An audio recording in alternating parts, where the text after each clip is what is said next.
Hey everyone, my name is Bola. I'm the founder and CEO of Clever Girl Finance, and I'm also the author of the new book, Choosing to Prosper, Triumphing Over Adversity, Breaking Out of Comfort Zones, and Achieving Your Life and Money Dreams, which comes out this summer 2022.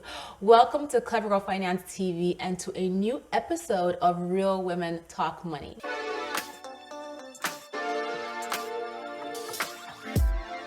So today I'm joined by two incredible women who are also part of Team Clever Girl Finance. Hi everyone, I'm Yasmir and I am the content creator for Clever Girl Finance. And hello everybody, my name is Carly and I am the social media creator for Clever Girl Finance. Yes, so today we're going to be talking about why it is so incredibly important to be bold in your career or business path and why you always need to remember your self-worth. So to provide you with some context, in my new book, Choosing to Prosper, I talk about how I overcame several challenges, including challenges in my career when it came to building confidence and finding my voice and truly understanding the value I brought to my employer and tying that to, just what I was worth. And so we're gonna have this conversation about why we need to be bold in our careers and also talk through some questions to help you, the viewer watching, really come to an understanding of the value that you bring in your career and in your business or in your business. So Carly, have you faced personal challenges in your career? I'm sure you have. I have. I absolutely have. I'm still trying to figure things out right now, facing different challenges and figuring everything out, but I'm working on it right now. What about you, Yasmir? Yes, like you, Carly, things are always changing, so I'm trying to stay up to date and constantly thinking about my next career move. Mm-hmm. Yeah, so in the early days of your career or your business, those can be the defining years of basically what you become in your career, what you earn, right? How far you go. And so it's really important to just reflect on where you are and what changes you need to make in your career or in your business so that, again, you can be bold and you can achieve the fullness of your self-worth. So I'm going to ask you guys some questions that we're all going to answer. And for those of you who are watching, feel free to grab a notebook, call a friend to watch this video with you. But let's talk about being bold in our careers. Being bold in my career means that it doesn't have to be linear. It's not about like graduating high school, going to college, getting a job and all those things. I've changed career paths in my life, and that's okay. Yeah, and faced criticism and backlash. But it's looking back, I don't regret them. Mm-hmm. So let me ask you this: is there a catalyst, or has there been a catalyst in your career, and for those of you watching, maybe in your business, that you recognize or have yet to recognize? And I'll start. For me, in my career, I think the catalyst that I recognized that forced me to be bold or start taking the steps to being bold in my career and valuing my self-worth was being at a lunch table after being hired at my first job several months into this job.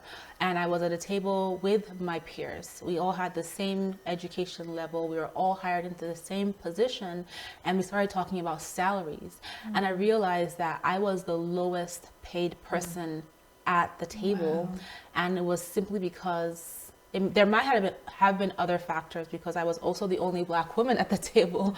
But the difference between me and my peers at the table was that I did not ask for more. Mm-hmm. They all asked for additional money on their sign-on contract.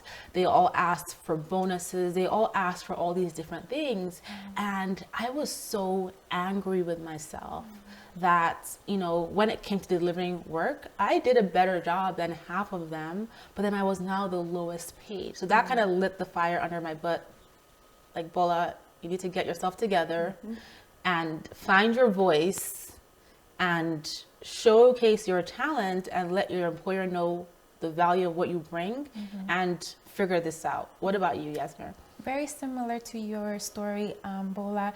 I discovered at my job that even though I had more experience and knowledge of what I was doing at my job, a new person that came in was getting paid way more than I was. And yes, I did get angry with myself. I put myself down. But people don't talk about how they how they make negotiations, That's true. and prove their worth. And this conversation is very important, and I wish more people would talk about that give that advice, because there's just so many people out there that are not asking for what they're worth, Yes. and getting underpaid, and that affects our goals in the long term. What about you, Carly? Yeah, for me, I think that a major catalyst has just been having conversations in my workplace. So I work in social work, and actually Yasmin and I were talking about this earlier. So within the social work realm, they tell you when you come in, you're not going to make much. That's really just the attitude of, you're not going to make much, it's not going to amount to much, whatever the case may be. But I think that I started to challenge that argument a little bit, because I've been working at the same agency for the past couple of years after I graduated from my undergrad. And I was talking to people about surrounding agencies and what they're paying their employees, what other options are out there. And I think that caused me to go and research a little bit. And I realized that there's so much more that I could be leveraging with my degree, but I kind of like downsized it and kept myself in this little bubble of, oh, this is all I can get. But then I talked to other people that have, partners or whatever in other agencies, and they're like, no, there's so much more you can use this degree for. And then I realized, like, okay, this is actually a chance for me to research a little bit more to see what I can actually bring, because there's so much more I can bring to the table. I just wasn't in a position to utilize it very well. So I think that just hearing from other people, talking to other people, and doing research on my own ended up kind of launching me into this new space of like, you know what, there's more you can do with social work, and it's proven, and there's so much more I can do now. Yeah. So there's these things that we have learned that have kind of like changed our perception about our work. Or for those people who have businesses, we've probably learned something that has changed our perception about we need to do things differently. But how are you being intentional, or how have you been intentional to achieve your career, or for those watching, business goals? And so for me, it was in my career, it was learning just how to ask. Number one, to always ask, and understanding that the answer would be no. So raises are coming up. I want one. Promotions are coming up. Hey, boss, I want one too. I want one of those. Asking. Leadership opportunities are coming up. I want to do that. So that's the first thing, the first way that I was intentional. And the second way being intentional in my career was proving myself, because it's one thing to ask, but you have to be able to back up your ask, right? And so proving myself also meant learning how to use my voice to toot my own horn. And this is not about being arrogant, because the first thing you will hear about women who are confident in the workplace is that, oh yeah, you're so arrogant, she's so arrogant, or she's such a bitch. That's not what it's about. It's about showcasing your talent, what your worth to your employer, so they can see your value, so that when you make that ask, they know what you have done. And so I would always force myself, as uncomfortable as it would be as an introvert, to be the one to volunteer to do the presentation for the senior executives, to be the one to try to ask the questions, or to be the one to make comments in the meetings about what I knew that I knew, right? As opposed to just sitting quiet in the back of the conference room. I forced myself to showcase how good I was doing and how much value I was bringing to the company. And then now, as a business owner, being intentional about my goals also means asking and negotiating for what I know I'm worth, what I know my business is worth, the value I know my business brings to the community that we support, and just asking. So those two things, those two ways is how I'm being intentional, asking and then backing it up by proving that I'm worth this. What about you? One way I'm being intentional is choosing a career that I know I'll be good at and excel. For most of my life, I was choosing careers based on what I thought would make my parents proud. Because I am first generation college grad, I felt like I had to go big. So I was following a career that it was interesting. I was good at it. I wasn't passionate about it. And I knew this career would be so taxing, like emotionally, physically. It was nursing. I was pursuing nursing. And my dad passed away a few years ago, and I dropped out. I did not pursue nursing, and I realized that I was doing that because I wanted to make my dad proud, because he was not into education, especially for women, because he comes from that thought that women needed to grow up to be housewives. You have a place in the kitchen, in the home. Yes, and if I'm getting an education, I'm not having time to learn those things that my dad put a lot of value on. So yeah, after he passed, I'm like, okay, well, I'm gonna be more intentional about the career that I'm gonna pursue. I love that. Yeah. What about you, Carly? I think that for me, one of the things that I've done was something that you mentioned, Bola, was about stepping into roles when they open. So when you see a need and you know, like, I kind of would like that. You know, I'd like some more responsibility. That's a way for me to kind of, you know, excel and grow more in my position. You know, if there's an opportunity, I want to seize that. So I started doing that, and I was really nervous at first. But there were a couple opportunities that kind of came my way in my office, and I was like, all right, first one to put my hand up, and then I told the director of HR at the time and kind of stepped into that. So that helped me be more courageous in that way, because you don't have to sit there and think, like, I might be good at that, but I'm too scared to say something. I don't want to be too ambitious, but no, there's no such thing. Like, I really have walked into that really well, which is good.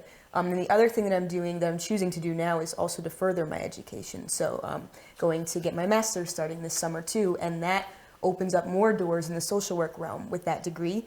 And I just see a lot of different policies and things that I would like to see changed in the future. And so I kind of realized, like, in order to do that, I want to go get as much education as I can so that I can step into a leadership role one day. So I'm kind of moving into that direction now. So kind of seeing that there's a need and being like, all right, again, I don't want to just sit there and think, I could be good at fixing that. Like, I would like to just go and work on it. So I'm kind of laying the groundwork now, but just stepping into that with courage too. So. Yeah.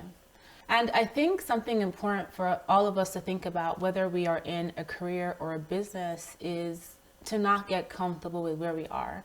So sometimes we feel like we've taken all these steps and we're now at this good place, but is that good place enough? And is that really where you want to be, right? And I think sometimes we have to just stay outside of our comfort zone and think about, are there any opportunities that are staring us in the face right now that we think are uncomfortable, so we're ignoring them, or we're choosing not to face them, or we're pushing them off until later, right? So for example, networking is something a lot of people do not like to do, but that can actually open a ton of doors for you when it comes to your career or business. I remember when I was first starting Clever Girl Finance, I talked to one of my old coworkers, and I was like, I'm starting Clever Girl Finance, and he's like, you should talk to my former boss's boss. He was like the head guy at our old job.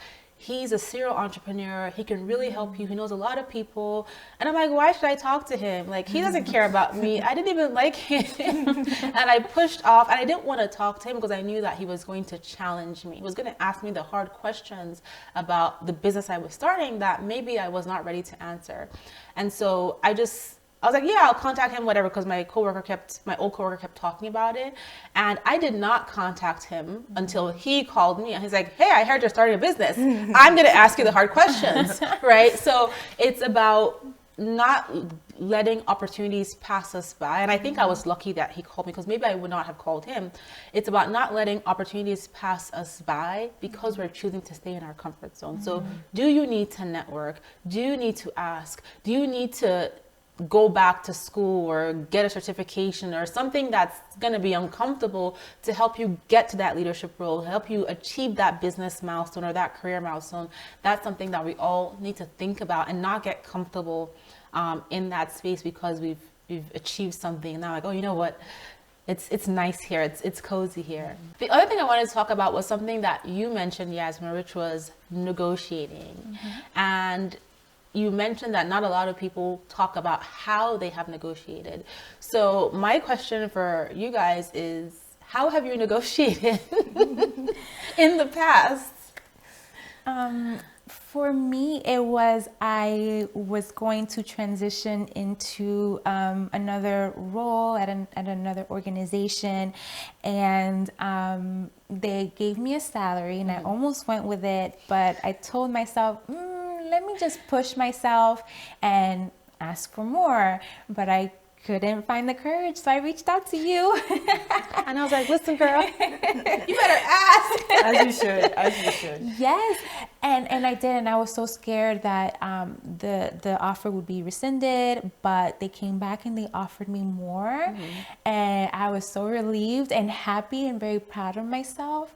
And it's something that I tell my close friends, even strangers that I meet, the importance of doing that, and that yes, it's scary, but you have to do it. It's important.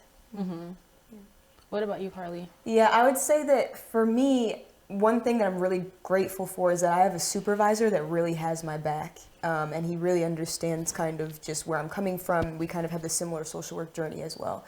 And so I've been able to sit down with him and like draft up proposals for my salary increase and things like that we can present to the director of our HR department.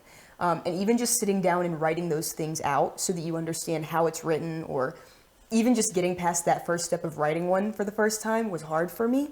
But I think that having that supervisory structure helped a lot, but then also writing it up, sending it through. And thankfully I have gotten a raise, which is great from that. But I think just overcoming the fear of it, kind of like you mentioned, like, I don't know why it's such a nerve-wracking thing, or because you feel like it might be rejected, or maybe you feel like you're asking for too much, I don't want to ask for too much, but like it really is it's a bold thing to be able to do, but that it empowers you later to understand that you deserve so much more than sometimes you're being offered.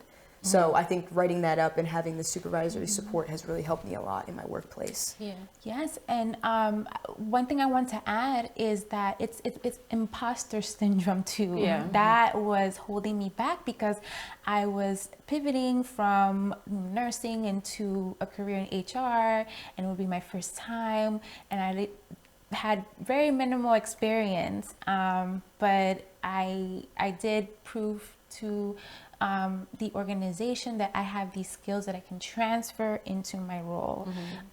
So it's just having that mental talk when that imposter syndrome comes up. Yeah. So for me, it took me a while to get comfortable with negotiating, but when I got to my very last job before I started Clever Girl Finance, I became a negotiating beast. And I basically listened for cues and used those cues to my benefit, but I also gave as much as I asked. So I remember that job when I went for the interview, and I was there, I had gone through the process, and I was now about to meet the executives, which is kind of where you know you've already gotten the job, but you haven't signed the offer. And we go into the CEO's office, and my soon-to-be boss says, I'd like you to meet Bola. She's going to be taking the position, or we're hoping to put her in the position that we've been trying to fill for 2.5 years. And I was like, oh wow, you've been trying to fill this role for 2.5 years, right? And I came with a specific, a very niche skill set. And I was like, okay, you guys have been looking for 2.5 years. I'm going to ask for more money. So I asked for more money, and I was like, wait, 2.5 years is a long time to keep a role open. That means they really need this position. So as opposed to 2 weeks of vacation, I would like to have 3.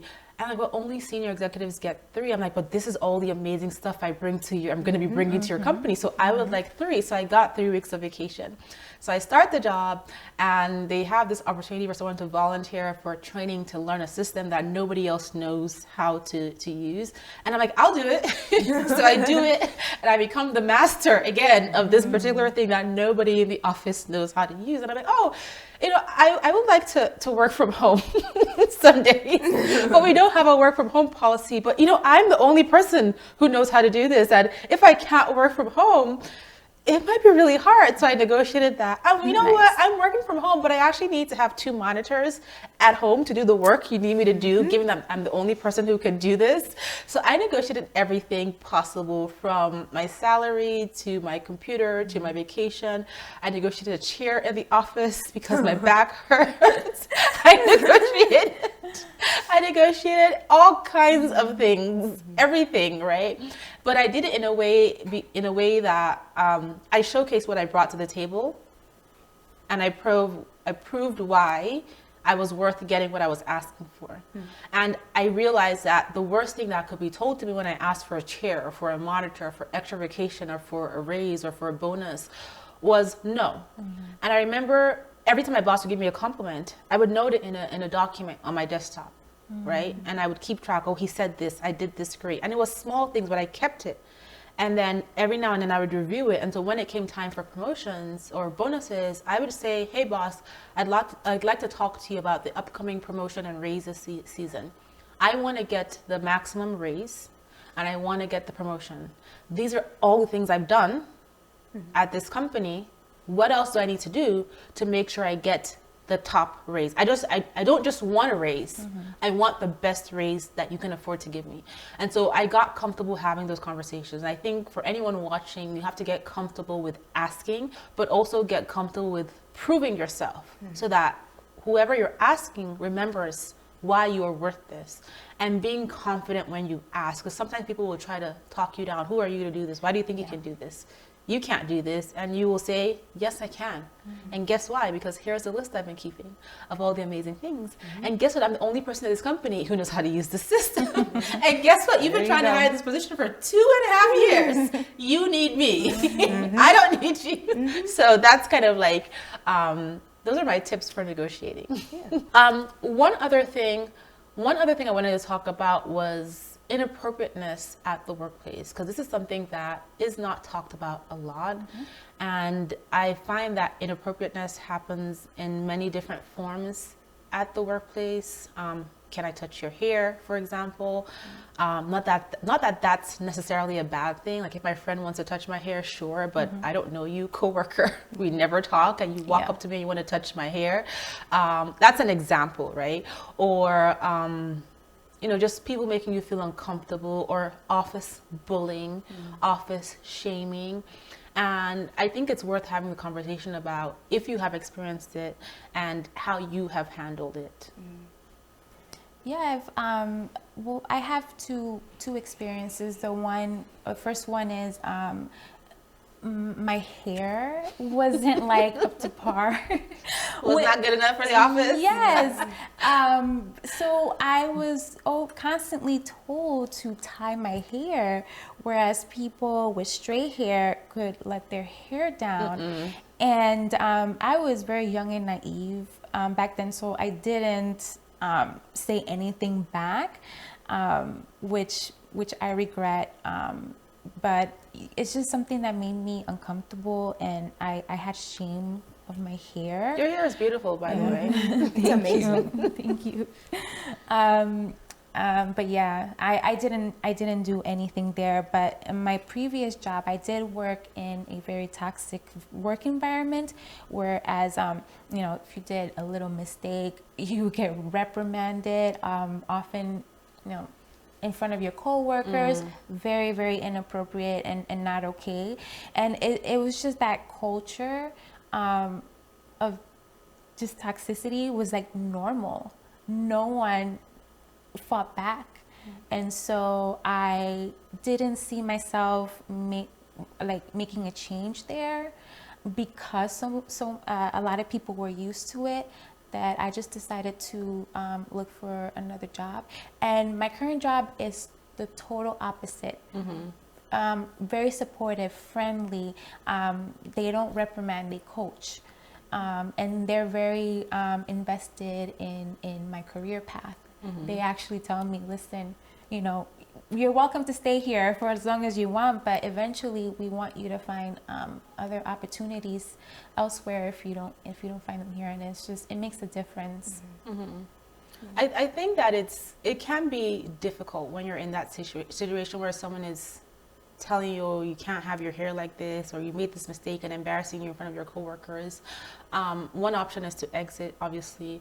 But I think that as you exit, it can be helpful to call it out or tell them why you were leaving, and call out their discretion, because it's helpful to yourself, building that confidence, but also to another woman who's coming into that position that may have beautiful big hair, right? That may make mistakes, because we're all human beings, we make mistakes, so that they know or they learn that they lost a good talent. Maybe they don't learn, but we hope they learn.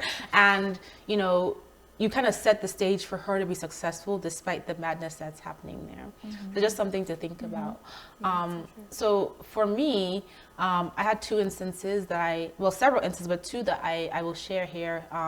You know, one was with a senior executive at an old job who was a client-facing person, and just very uncomfortable. He always wanted to meet with me in his office. He was married, and his family pictures were all over the place, but he was so interested in if I wanted to go on a date. And it was just, I would always try to steer the conversation back to being professional, but it became very seedy and uncomfortable and creepy after a while. And so I told my manager, and she actually called him out on it. She's like, you will never meet with my employee again.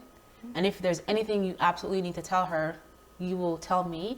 And come to find out, there were other women who had complained about him, but their managers had not taken action. So I had this one woman who was an advocate for me, who also had the seniority at work that was able to shut it down, especially as in the early days of your career. You don't want to, sometimes we feel like we don't want to jeopardize things. Like, he was a client, so I didn't want to ruin $1 million contract from my employer, but I was not comfortable. And so it took me a while, but I did tell my manager, and I was really happy that she advocated for me. And she probably had her own experiences from her younger days working that allowed her to help me not have to deal with that situation. That was one. The second situation, that was one situation where my boss stood up for me. The second situation, my boss did not stand up for me, and so I had to force myself to stand up for myself. And this was when I had to work with, again, another job, work with contractors and go on site visits with them. And during the site visits, the contractors were just incredibly unprofessional.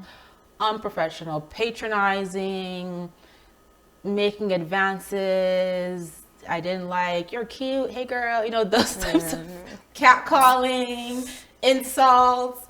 And so I told my manager, another manager who also happened to be a woman, and she's like, well, you know, maybe you should not wear makeup to work, and then instead of wearing skirts, wear pants, and then, you know, just basically deal with it. That was her solution. And so I went and I tried to deal with it. And then I called my old boss, an old friend who had become my friend. And she was like, no, you should not deal with it. And so the next day I built up the courage, and I told my boss that I reported this to you and you told me to deal with it, but I'm choosing not to deal with it. So I'm no longer going on the site visits. And she was like, well, who's going to go on the site visits? And I said, you. And I thought I was going to get fired. Be my guest. And I thought I would get fired. No, good for you. But she just left me alone. I'm like, I'm not going anymore. This is uncomfortable. I told you, you don't want to help me. So I am not going. You go. So sometimes you have to, you report it as indiscretion. You get support. Sometimes you don't get the support. Sometimes even when you stand up for yourself, there's no change, and maybe it's time to exit. But I think it's really important to call out the discretion so that you can potentially help someone else the same way my first boss was able to help me. Carly, have you experienced this at work? Yeah, I have. I think that my example is more so of like I didn't know what to do in that moment, but in hindsight, I look back and I see how it could have been handled. In a previous position that I was in, I walked into a very toxic environment. Whoever was in a position before I got there, there was some type of something that went down. And it literally made it so that when everyone's in a group and it all just festers and everyone gets very angry with each other, but they keep it in their group, I had to go and be part of these meetings. And I walked in there and it felt like I was just getting targeted. And I was brand new, like a month in, maybe just a couple weeks. And I was like, I don't understand why these people are mad at me. Like, I didn't do anything. I just got here. I barely even remember everyone's names right now. So, like, I'm not understanding what's going on. And it ended up getting blown up to the point where somebody had gotten fired. And I had to have like 3 different meetings with HR just because I was a witness to some things. So it ended up being a huge thing that was blown out of proportion. It was just my first month there. And so I had meetings with HR and all this stuff. And now I look back on that and I think to myself, it's so good to know what policies are in place in the workplace too. So you know the structure of how to report something, who to talk to. I actually had to write up everything that I had seen and heard. And I felt better when it was over because obviously there was a relief of some of those key people were gone. But then also I had this opportunity where I was like, I really need to know how to deal with this next time because that was unacceptable. Thankfully, I'm in a much better environment now, but that was like brand new right off the bat. Somebody just cornered me and it was just getting bullied for really no reason. And it's like, we're adults, so you would think that that wouldn't be necessary, but it was just a group full of women and just everyone was just upset with me. And I was like, all right, no, I need to know how to handle this next time. So in hindsight, I look back, I'm like, I'm really glad that there's policies in place when you go somewhere so you can report those things. Yeah. Well, thank you so much for sharing, ladies. And for those of you watching, this is a reminder to be bold in your career, in your business, to prioritize yourself, and to really get clear on the value you bring and the worth that you bring, because you are worth it. And so, take some time out to get clear on your business, career goals, get comfortable with negotiating, learn about how to have those difficult conversations, how to call out inappropriateness, and just start to build that confidence and boldness to help you achieve your career goals and be successful in your career or in your business. So thank you guys so much for tuning into this video. If you have enjoyed watching, please like and subscribe to this channel, and you can follow us on Instagram at Clever Girl Finance, and be sure to stop by clevergirlfinance.com to check out our over 30+ completely free courses. Finally, be sure to pick up a copy of my new book, Choosing to Prosper. It is available for pre-order everywhere books are sold, and is available in ebook, audiobook, and physical book formats. We'll talk to you guys next time. Bye. Bye.